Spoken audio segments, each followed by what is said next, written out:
No, we've been watching a bunch of them. I've been watching that Shudder. I watched everything in the Annabelle verse. How was that? The Annabelle verse is part of the Lorraine Warren? The Warrens, Yeah, yes. okay. The Warreniverse, yes.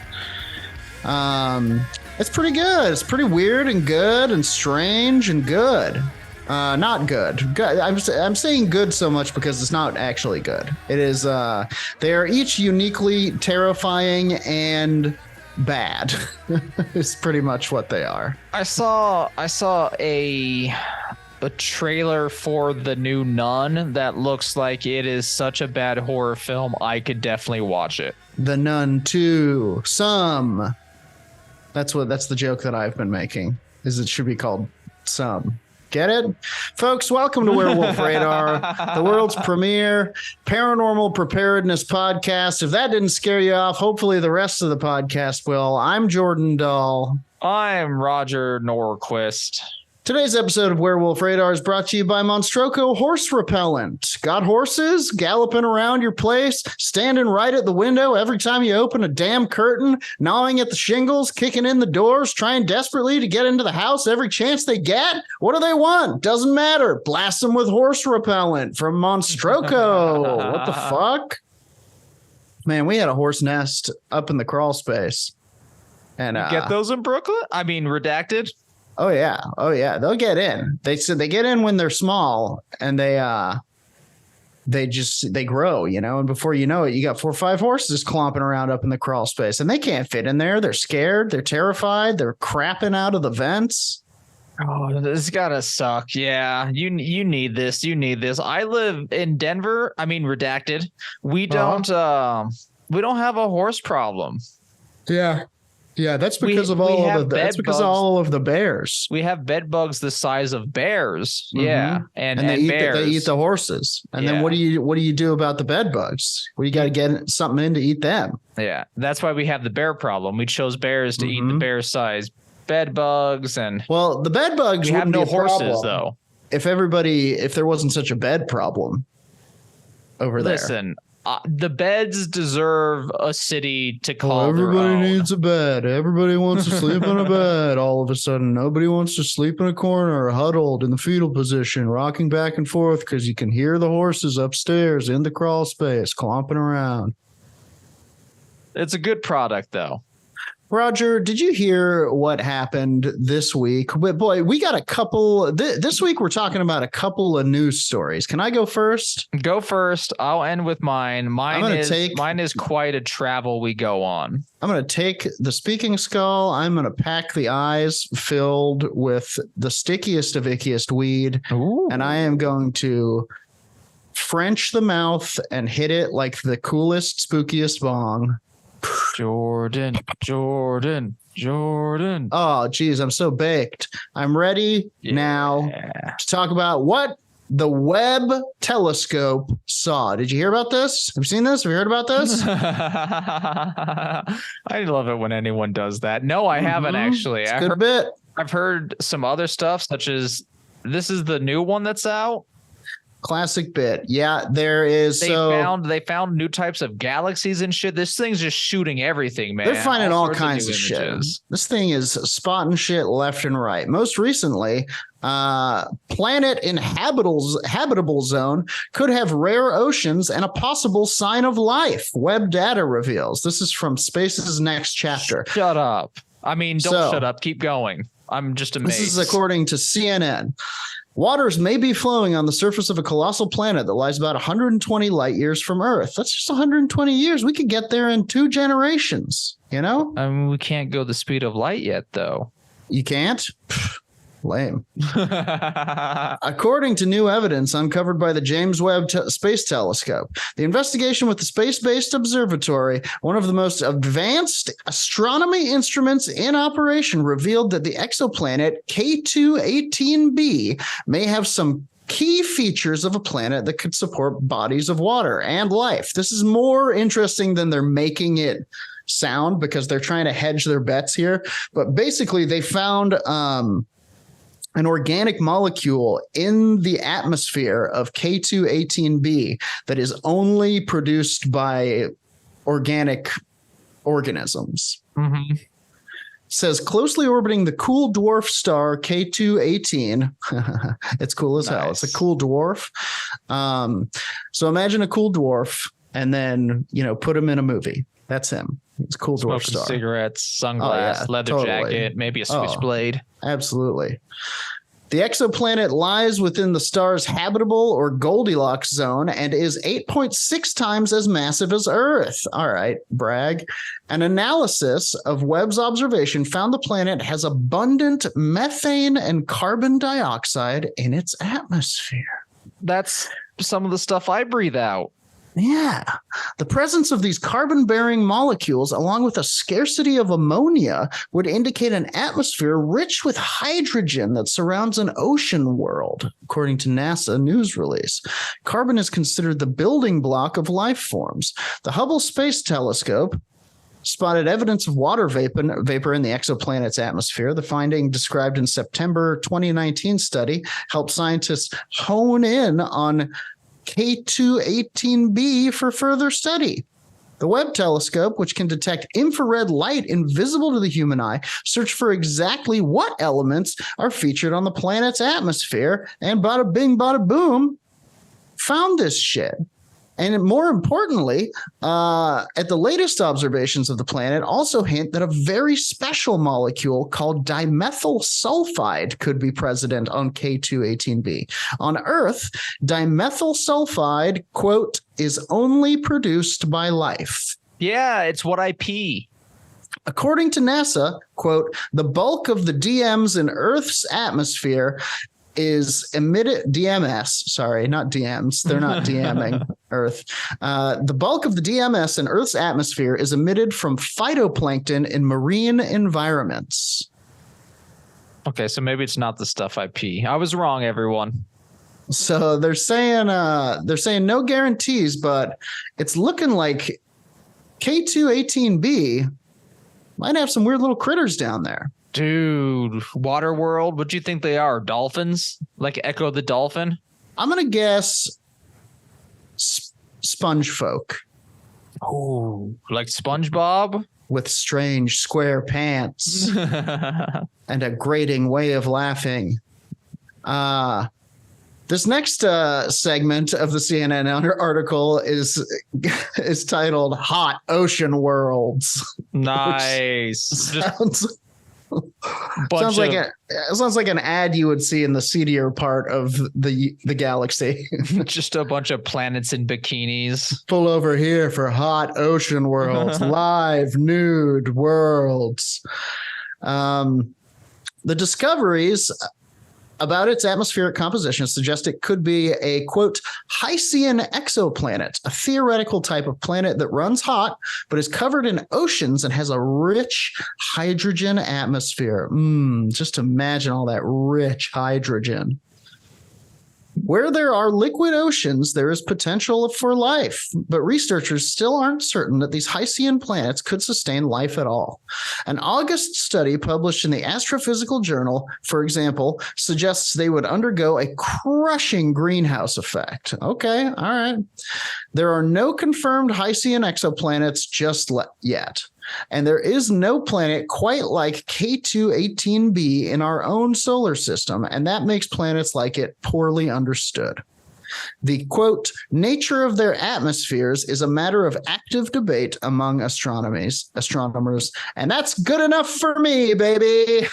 So, all right, that's good enough for me to declare Venus probably got life. Why don't we shoot more things there? Boy, absolutely. I'm not trying to sound like a pro greenhouse gas man, but like I bet we're against it. I bet shit could not humans, of course. We need to stop what we're doing. Yeah, but I think things could life that we can't even conceive could probably be just fine with the greenhouse gases. Of Venus. I'm sure that whatever humans eventually evolve into because of what we're doing to the planet will be able to survive here and breathe smoke and eat glass, hot glass. We're just all carnival people. So this got me thinking, what are they going to look like? Just as you asked. What do we think they are? Dolphins? Sponge folk with strange square pants and a grating way of laughing? So I did a little research, and that took me to Smithsonian Magazine with an article called "What Will Extraterrestrial Life Look Like?" An illustrator named David Aguilar melds art and science to imagine how alien creatures might adapt to their environments. I would assume I feel like it would still be like us a little bit if it's going to be sentient life. Well, only you're going to be wrong. We're one of the more efficient ways of moving energy. What about crabs? Everything does keep becoming crabs, don't Everything's turning into crabs, isn't it? All right, I'm open to crabs. Take me on the journey. Within the next 20 years, human beings could discover life on other planets. It was this startling prediction and the subsequent realization that kids sitting in elementary school classrooms today,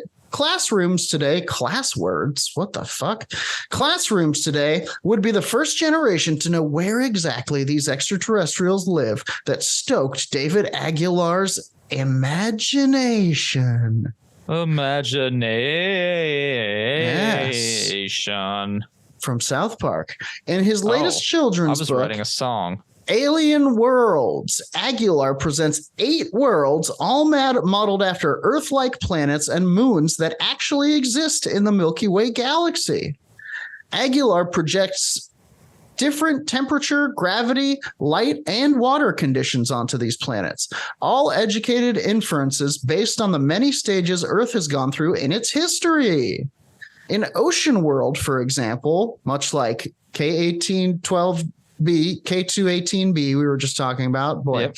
I got it. The planet's surface is predominantly water, much like Earth was 450 million years ago, whereas the desert-like dying world, as he calls it, with temperatures ranging from 85 to 140 degrees Fahrenheit, is a glimpse at what Earth could be like in about 1.5 billion years from now. Probably a little sooner than that, David. Then Aguilar addresses the big question. What will the inhabitants of these worlds look like? The popular image is that they look like us. That's what Roger said. That's what Roger's Deviant account says. DeviantArt account says. I draw the art that I find erotic and no one can judge me. But the bipedal form, like what humans are, we can move great distances.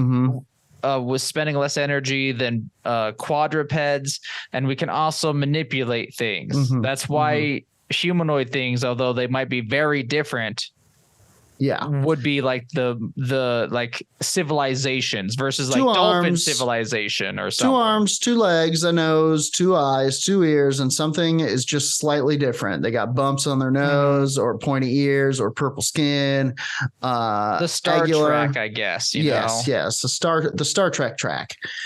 He first got into children's literature in 2007 with his book Planets, Stars, and Galaxies.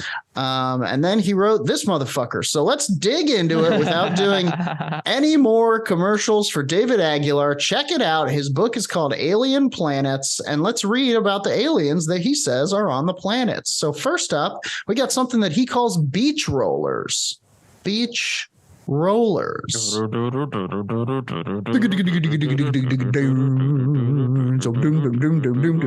come the beach rollers looking for spaceman. They're gonna burst out of your chest. Nice. Listen to the Grave Nugget for a longer song. In Aguilar's fictional universe, a moon dubbed Chaos orbits Wakanda, a giant ice planet. All right, David. I love it. The gravitational force between these 2 celestial bodies creates huge ocean tides, just like in that movie Interstellar. Remember? I do. And the guy was all like, I want to see it. And then he gets hit. Oh, yeah. Then he got thrashed. We're talking mighty waves measuring more than 60 feet tall. That's like 5 Michael Jordans. How tall can waves get on Earth? I'm looking it up. Yeah, look that up. So how does a marine creature protect itself from 60-foot tall waves, not whales? Boy, I am just fucking falling downstairs today. Especially if, like a turtle, it needs to come ashore to lay its eggs.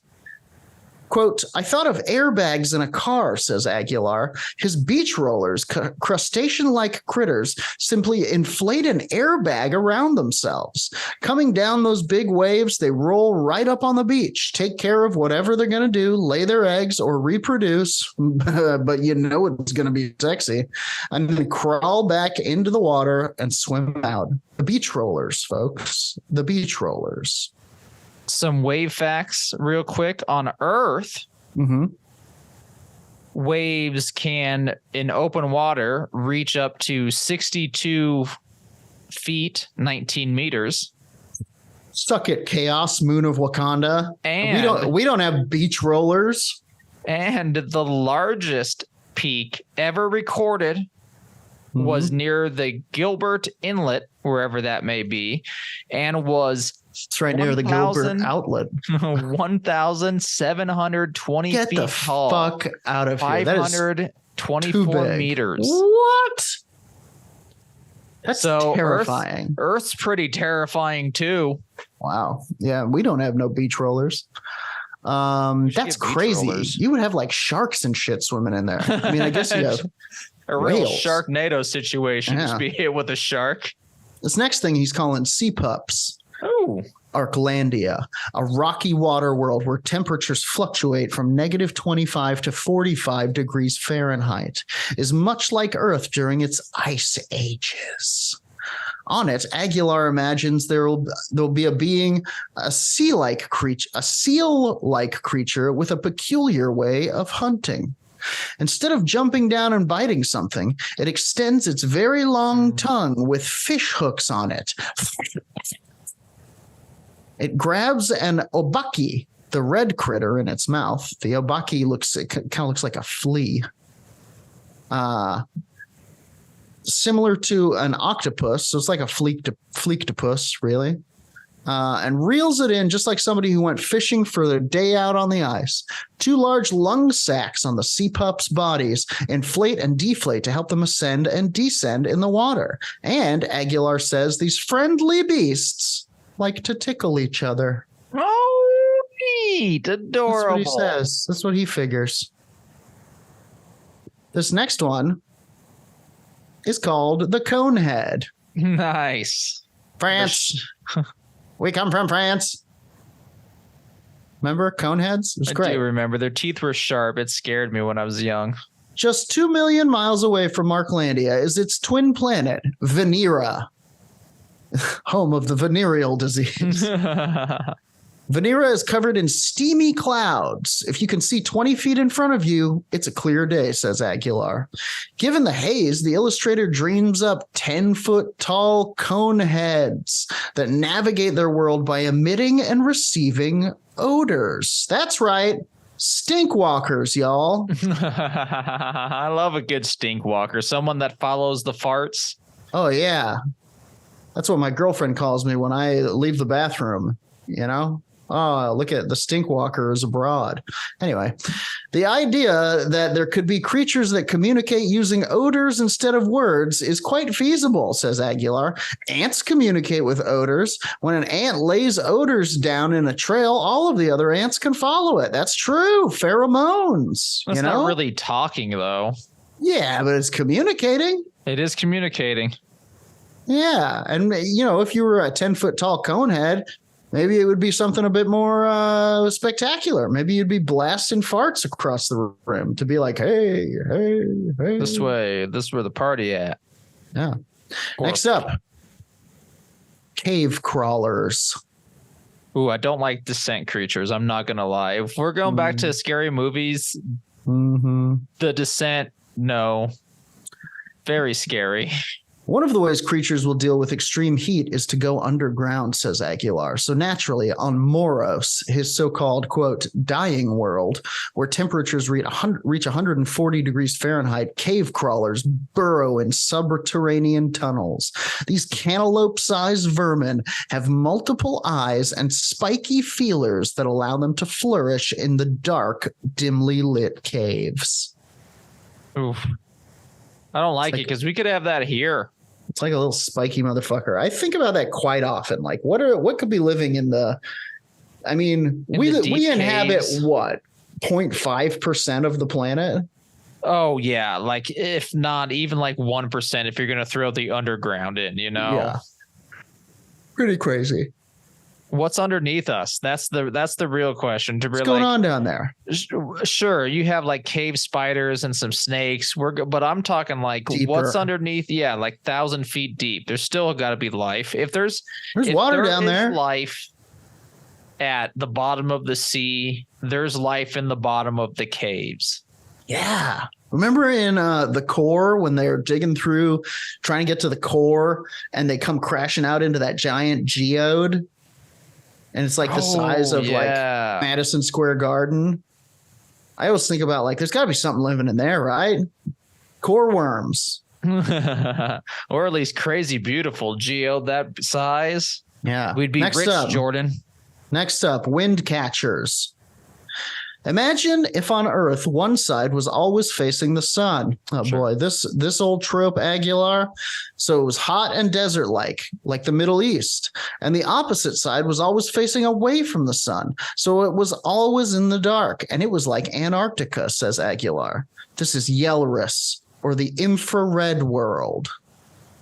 Most of the planet's life forms inhabit the twilight zone, a temperature band running from the north to south pole, and yet strong winds blow in this ring, where warm and cool air from both sides of the planet converge. That makes sense. Tons of tornadoes. Aguilar imagines giant wind catchers with 30-foot wingspans that float in the breeze for weeks at a time, descending only to lay their eggs in bodies of water. It would be like having the most gorgeous kites flying in your sky, he says. These are like big kite creatures, like almost like from Sirens of Titan. Mm-hmm. Until the males then just rain down semen to fertilize the eggs. Yikes. Next up, something that he's calling arrowheads. Scuba diving on Siluriana, Aguilar's ocean world. We get it, Aguilar. You make Smithsonian Magazine money. Scuba diving on Siluriana, Aguilar's ocean world, would be an incredible and frightening experience. The young planet, resembling Earth 450 million years ago, is almost completely covered in water, with just a few volcanoes and continents piercing the surface. And the sea is full of ghastly predators. An arrowhead, for example, is a formidable cross between a whale and a shark. Weighing in at 100 tons, the beast is shaped like an arrow with a triangular head and a strong, slender body measuring about 70 feet.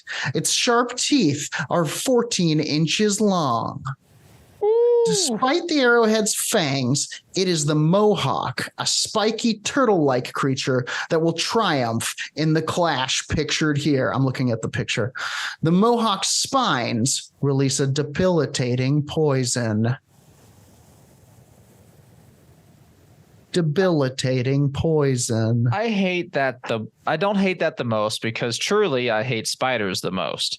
I fear the ocean. I fear the ocean, and I love the ocean. Yes, I do love it.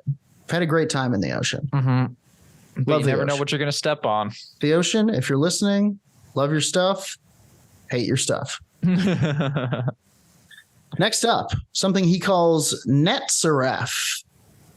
A Netseref sort of resembles a mushroom, except under its cap is a mass of tentacles. Ooh. The animal, about 8 feet in height, mamma mia, is known to cling to rocks. It leaves its perch, however, to hunt, whipping its barbed tentacles at prey.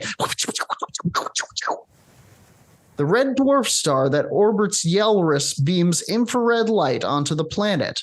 The Netzaref have eyes uniquely equipped for the conditions. Everything that they see is in the infrared spectrum, says Aguilar. The artist shows two little critters called preen catchers, as the Netzaref would see them. In infrared, the preen catchers look like colorful heat maps. So it's like turning on the FLIR when you're hunting ghosts. Okay, I was just gonna ask. He says he wants to introduce kids that eyes on different creatures do not always see the same thing.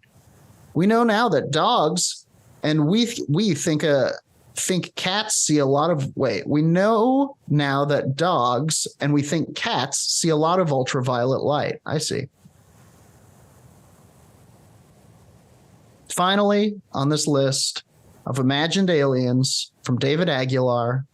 And good job, by the way, imagining these. These are like believable, and I wish all alien worlds and video games to be inhabited by them. Pretty cool. I always love those TV shows where it's like alien planet. What if there was like a vacuum cat or something? What if the T-Rex had a gun? Yeah, that was a good one.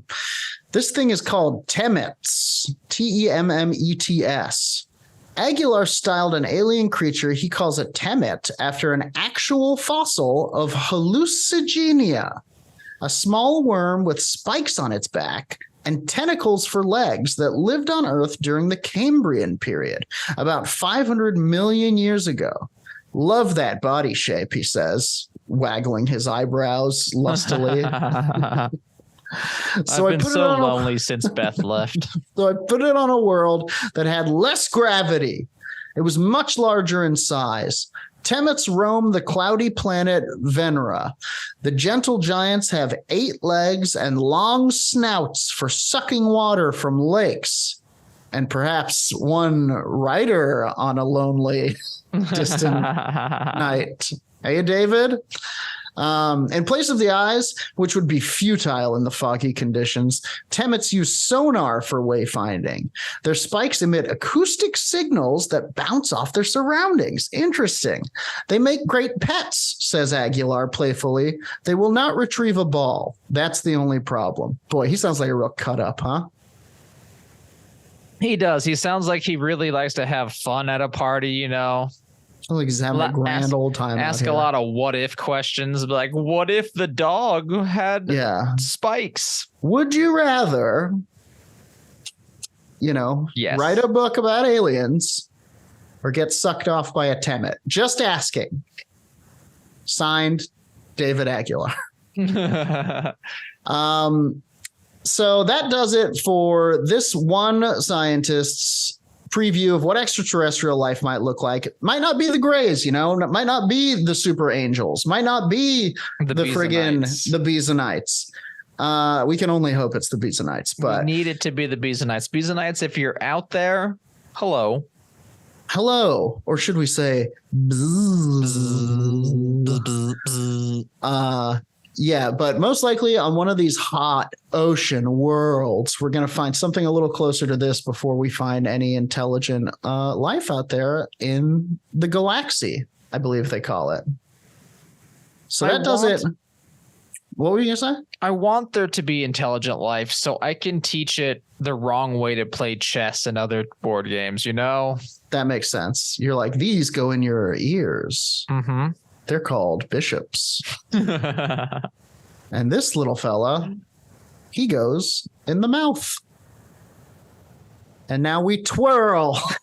Twirl.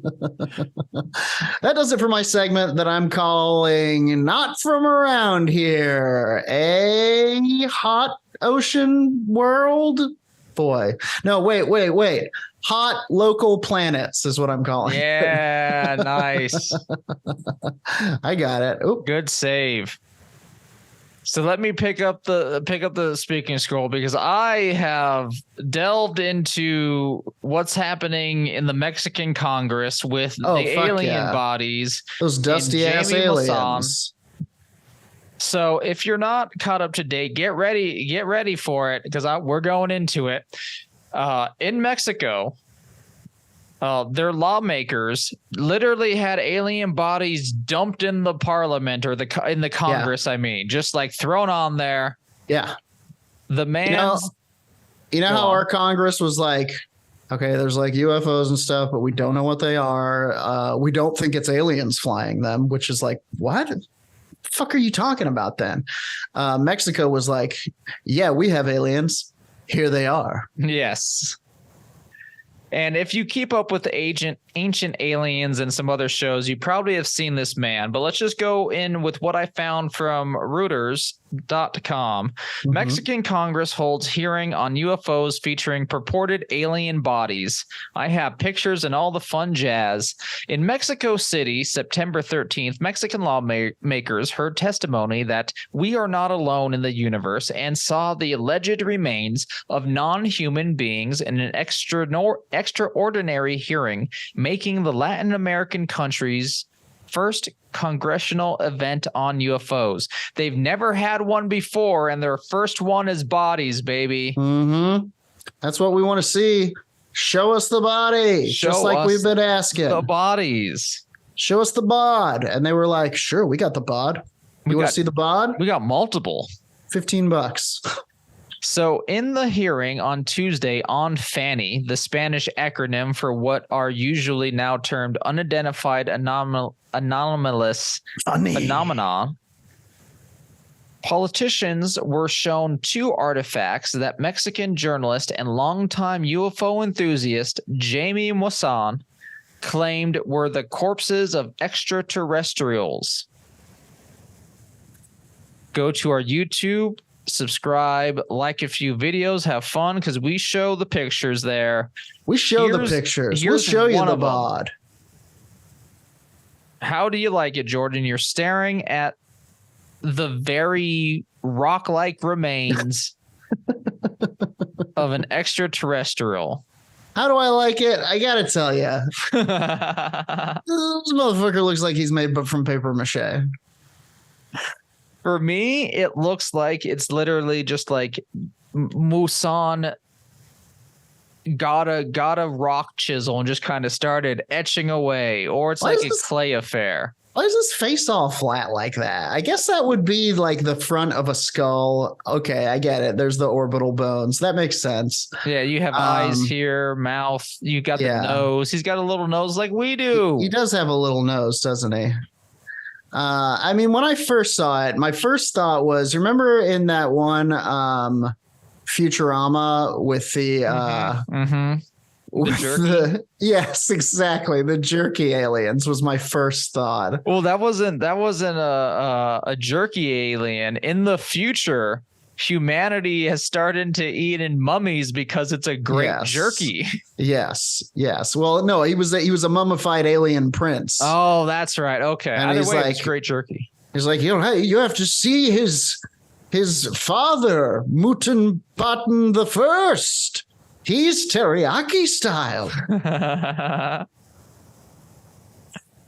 So these alien corpses, the specimens were not related to any life on Earth, Maussan said. The two tiny bodies displayed in cases have 3 fingers on each hand and elongated heads, kind of like the depictions of Akhenaten in Egyptian mythology, where it's that cone head kind of. Babe, we're back to the cone heads. France. We come from France. Sorry, they come from France, not Egypt. Thank you for correcting me. Maussan said that they were recovered in Peru near the ancient Nazca lines in 2017. He said that is a place that they would be. That if anywhere in Latin America, I would definitely be like, oh, well, of course they came from Nazca lines. That is a place of alien cultural heritage. Also, Inca heritage, I believe. Yeah, also right? the people of Nazca. Yeah.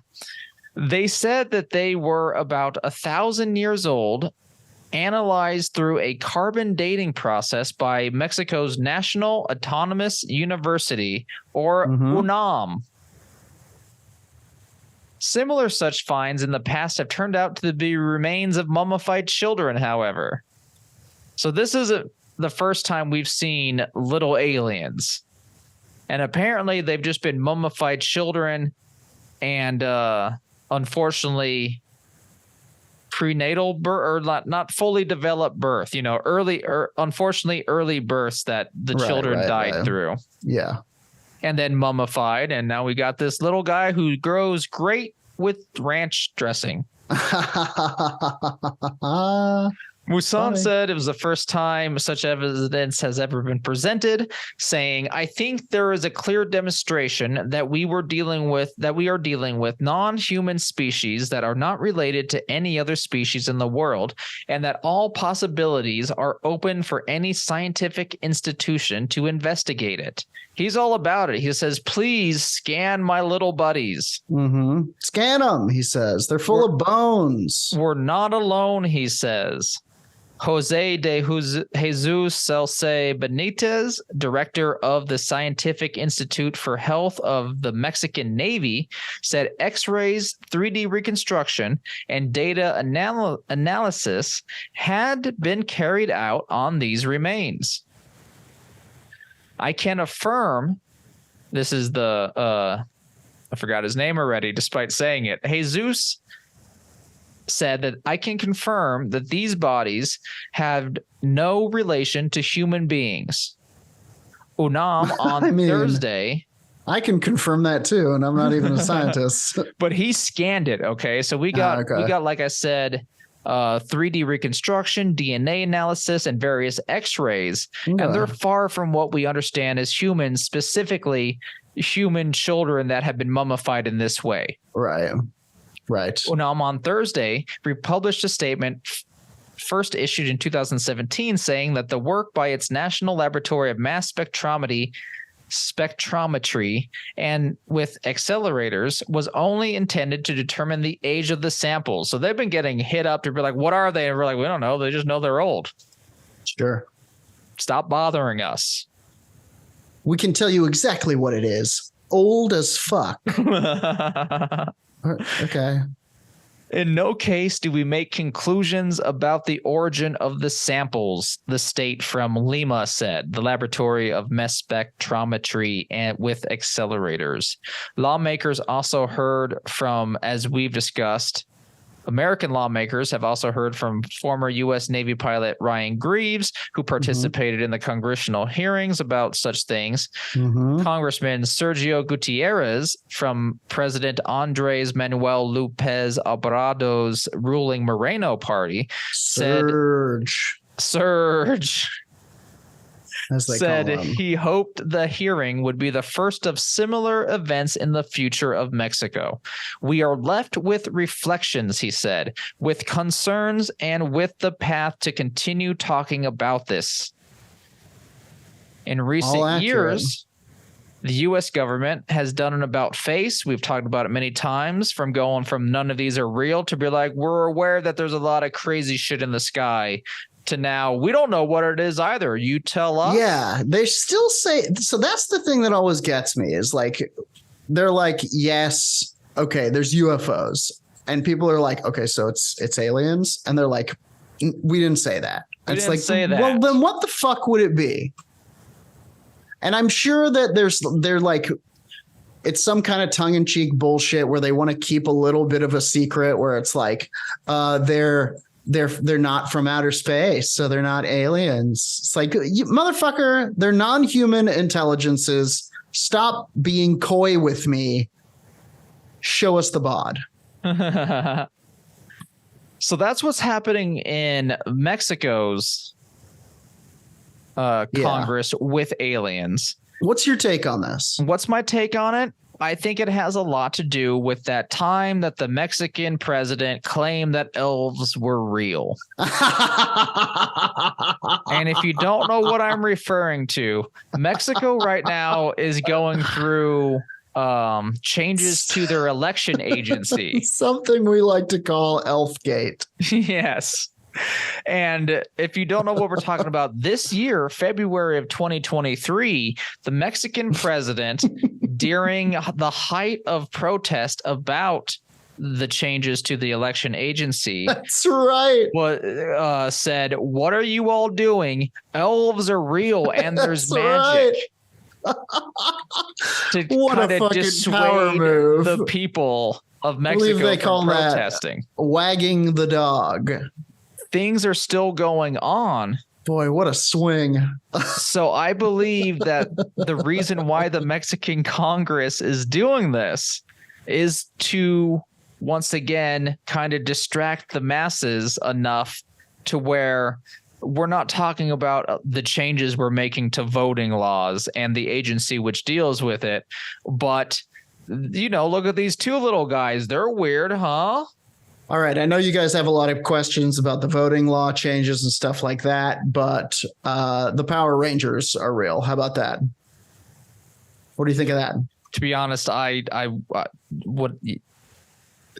Yeah, man. I'll vote for you again. I didn't know they were real. Scooby-Doo, seen it? All of it happened. All of it happened. Mm-hmm. Now, to go into Jamie Moussan just a little bit before we wrap up this episode. Yeah. So Jamie Moussan has been involved in some dubious nature with little bodies. Jamie Moussan is what we in the biz call full of shit. And while I will take the what were they called? Not Lima, but Lima decided that they're old. The Nazca people? Jose de Jesus Zalce Benitez, of the director of the scientific, I won't doubt the Scientific Institute for Health of the Mexican Navy. Sure. He seems legit. He seems to know what's up. They x-rayed these things and they said they're not related to human bodies, which now goes into this sentence. Moussan was involved in publicizing a specimen dubbed the Metepec creature, which later turned out to be a skinned monkey. Yeah. As well as a demon fairy in 2016, which turned out to be the remains of a bat, wooden sticks, epoxy, and other unknown elements. Didn't he pay like $10,000 for it too? He's going into this earnestly, I think. Like he just keeps getting fleeced. I think he is picking up small bodies of humanoid nature and going, what about this one? Yeah. What and about thank God, this somebody needs to do it. I don't think he is maliciously doing this. You don't think so?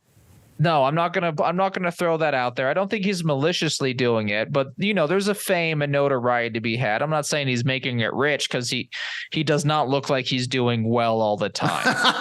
Did you see the picture of him where he was standing there with the alien corpses that he has spread out on a table, and he was wearing a doctor's coat and surgical gloves, no mask, alien dust all over the table. He is into it, I think he's very legitimate, but people keep fleecing him, and he, being a former journalist with tons of contacts, kind of like Linda Moulton Howe, can get it out there, and he's searching. He's like us, but with money, and he's doing the same things that we would do with money, buying any weird humanoid creature and going, test this one. Test it. You know what we need to do, right? What do we need to do? We need to fabricate a humanoid creature. Because Jamie Moussan's got cash. He'll fucking buy it. He'll buy it in a second. How many pesos do you need? 10,000? Here you go. Absolutely. What would your humanoid creature look like? If you had to make one by next week, and I was like, Roger. Yep. Jamie Moussan contacted me. He wants to buy whatever we have. We got to put something together quick. And it had to be like convincing. What would we be looking at? Well, I mean, something similar to what we're throwing here. If I'm making it, it's going to be shoddy though. Right. I'm going no nose, slit if anything, mouth a small slit, eyes small slit as well. The hands are not shaped well. I'm bad at drawing and sculpting hands. One leg is longer than the other, and I forgot about ribs. I'm just a straight torso. Well, you're in luck, because so did these guys. Actually, no, they didn't. The ribs are on these ones. Yeah. I thought it was just a spine. No. Let me go to a better picture before we wrap up this episode, because They're no, get out of here, Mexican president, with your elf. I'm looking. Oh, he's at your crazy place? Picture. Here is the picture, and now that I look at it for real, I'm on yourstory.com. I'm just looking for a picture, man. Here's the picture. This is closer to what I would do, actually. That's a very Roger style body. It's kind of got your same physique too. It does. I've been working out. I've been trying to get to that like alien skeletal body again. Sure. You'll get there. My first thing that I would probably do, find a corpse. I would find the corpse of something, some kind of animal. I don't know what it's going to be exactly. But I'll get you something. I'll get you something, no problem. Here's a better picture of the other one. I was all like, but there was two. Where's the other one?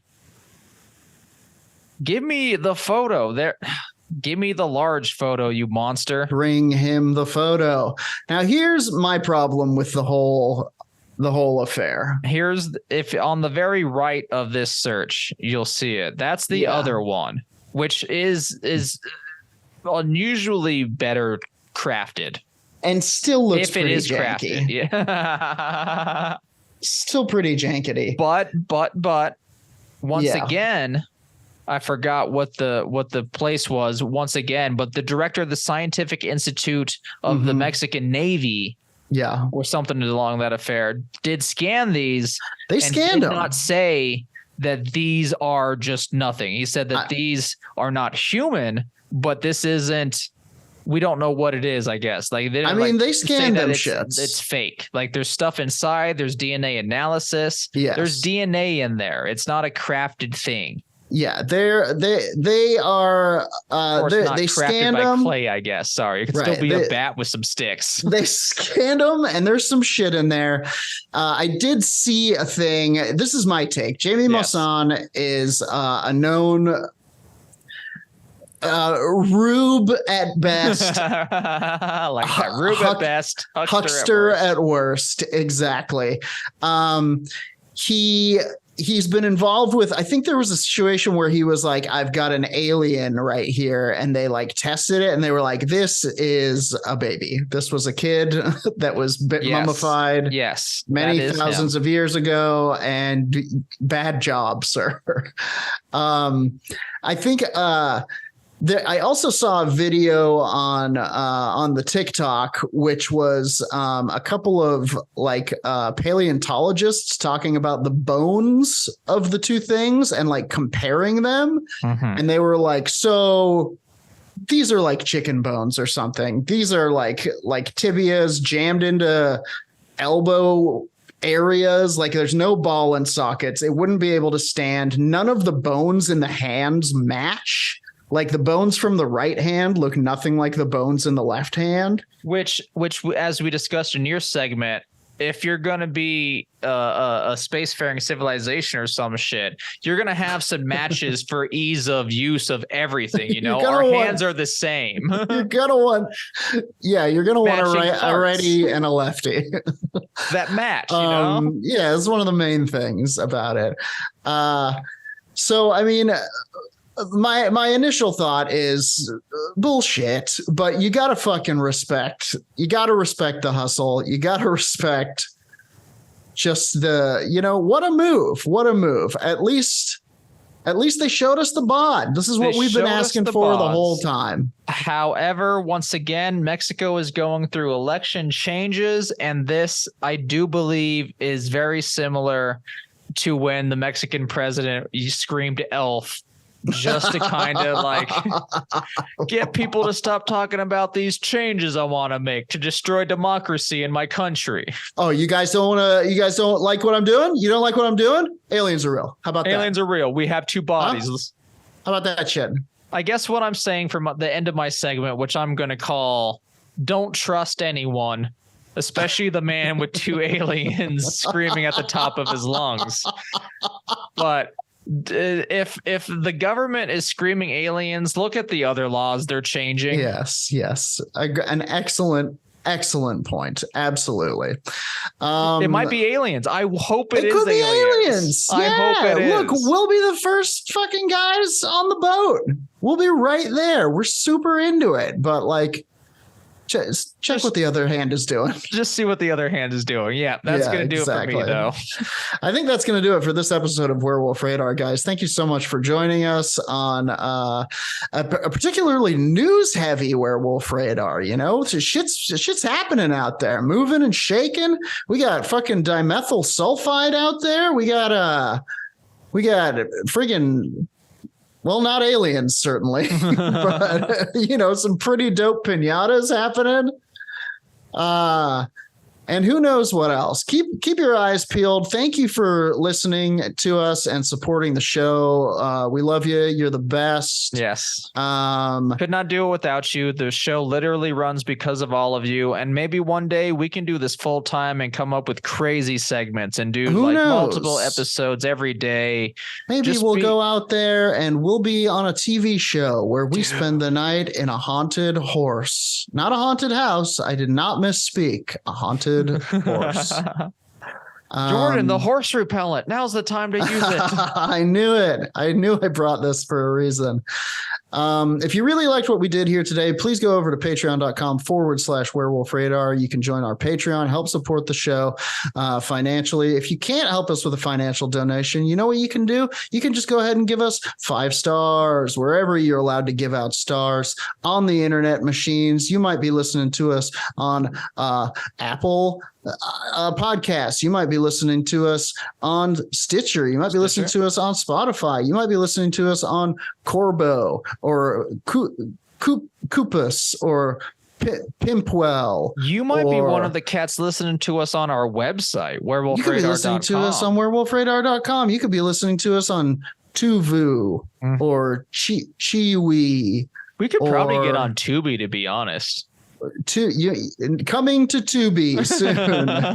The first podcast on a TV network.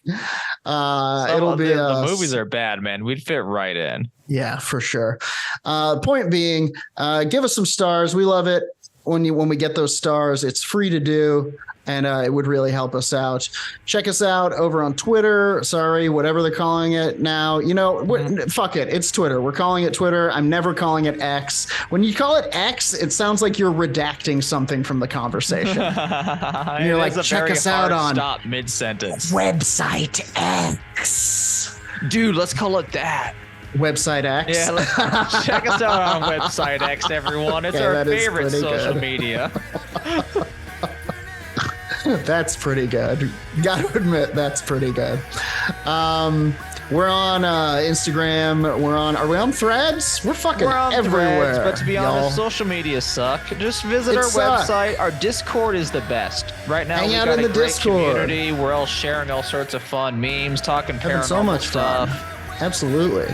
So that Discord can be found on our socials, though. Check us out there. I think that does it.